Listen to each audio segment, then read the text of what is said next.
नरसिंहपुर जिले के किसानों की विभिन्न ज्वलंत समस्याओं के निराकरण के लिए राष्ट्रवादी किसान आर्मी ने कलेक्टर पहुंचकर के कलेक्टर को एक विस्तृत ज्ञापन सौंपा है, जिसमें सरकारी खरीदी में व्याप्त अव्यवस्थाओं को दूर करने की मांग की गई है। किसानों ने गेहूं की स्लॉट बुकिंग में आ रही तकनीकी दिक्कतों के त्वरित समाधान, चना मसूर की सरकारी खरीदी को तब तक जारी रखने की अपील की है कि जब तक कि अंतिम किसान की उपज का एक एक दाना ना बिक जाए। ज्ञापन के माध्यम से उन्होंने विशेषकर महिला किसानों को बायोमेट्रिक सत्यापन में हो रही भारी असुविधा को देखते हुए सत्यापन प्रक्रिया को मोबाइल OTP आधारित करने, चने की उपज में तेवड़ा मिश्रण की सीमा को बढ़ाकर 2% करने, खरीफ सीजन के लिए पर्याप्त मात्रा में खाद की अग्रिम उपलब्धता सुनिश्चित करने, बिजली विभाग द्वारा बिना सूचना की ट्रांसफार्मर उतारने की मनमानी पर तत्काल रोक लगाने की मांग की। शादियों के सीजन में हो रही गैस सिलेंडर की किल्लत को देखते हुए विवाह के निमंत्रण पत्र पर गैस कनेक्शन उपलब्ध कराने का आग्रह करते हुए किसानों ने जिला प्रशासन से इन सभी मांगों पर सकारात्मक और त्वरित निर्णय लेने का आह्वान किया है। राष्ट्रवादी किसान आर्मी नरसिंहपुर द्वारा किसानों की प्रमुख 5 मांगे हैं, जिसके संबंध में उनके द्वारा ज्ञापन दिया गया है। इसमें सबसे मुख्य है गेहूं स्लॉट बुकिंग की समस्या का निराकरण किया जाए और ग्रामीण क्षेत्रों में बिना सूचना के बिजली बंद कर दी जाती है तो उसके संबंध में प्रतिबंध लगाया जाए और जो सरकार द्वारा खाद दी जाती है खाद भी पर्याप्त मात्रा में उपलब्ध रहें और शादियों के सीजन में गैस सिलेंडरों की कमी रहती है तो उनको पर्याप्त मात्रा में उपलब्ध कराया जाए, इसके संबंध में दिया। हम लोग पिछले 2.5-3 घंटे से यहाँ बैठे हुए हैं, ना कलेक्टर मैडम है, ना DDA साहब है, ना कोई सक्षम अधिकारी यहाँ हमारे सवालों का जवाब देने के लिए उपस्थित हो पा रहे हैं। समस्याएं अनेकों हैं।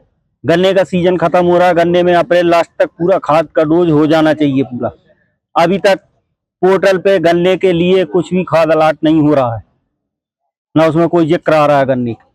तो गन्ने में कहाँ का खाद दें, कहाँ का DAP दे दें, हम लोग यूरिया दे दें, वो पहली समस्या है। दूसरी, गेहूं और चने की जो खरीदी चालू है, चने में कह रहे हैं 90 साल के किसान के नाम से अगर वो खसरे में चना था तो उस व्यक्ति को लेके आइए, अंगूठा लगवाइए, तब हम आपका स्लॉट बुक होगा, तब तुलाई होगी। आज राष्ट्रवादी किसान आर्मी संगठन के द्वारा गेहूं खरीदी में जो अनियमितताएं चल रही हैं, परेशानी चल रही स्लॉट बुकिंग की, उसको लेके और ई-टोकन व्यवस्था जो खाद के लिए मध्य प्रदेश शासन ने लागू कर रखी है, उसको लेके इन समस्याओं के निराकरण को लेकर राष्ट्रवादी किसान आर्मी दोपहर 1 बजे से जिला कलेक्टर कार्यालय में धरना दे रही है, इंतजार कर रही है अधिकारियों का। और एक भी अधिकारी यहाँ पर अभी तक नहीं आया, ना जिला कलेक्टर का पता है, ना DDA का पता है। जनप्रतिनिधियों के तो क्या ही कहने हैं, उनको कोई मतलब नहीं है किसान से। किसान परेशान है, लगातार मूंग में पानी दे कि गेहूं बेचने के लिए लाइन में लगे, कि चना मसूर बेचने के लिए लाइन में लगे, कि खाद की लाइन में लगे। वो इन समस्याओं से परेशान है और इन्हीं को लेके इनके निराकरण कराने के लिए किसान संगठन यहाँ पर बैठा हुआ है। और कोई संगठन हम लोगों को ऐसा समझ में नहीं आता कि इसका निराकरण जिला प्रशासन चाहता है कि हो। उसमें उनका एक पॉइंट था कि जो गन्ना स्वैप नहीं हो रहा है, तो वो गन्ना स्वैप होने लग गया है और उसका वेरिफिकेशन DDA के पास आ रहा है। DDA उसको वेरिफिकेशन कर रहा है, उसके बाद उसका टोकन जनरेट का प्रक्रिया चालू हो गई किसान भाइयों की।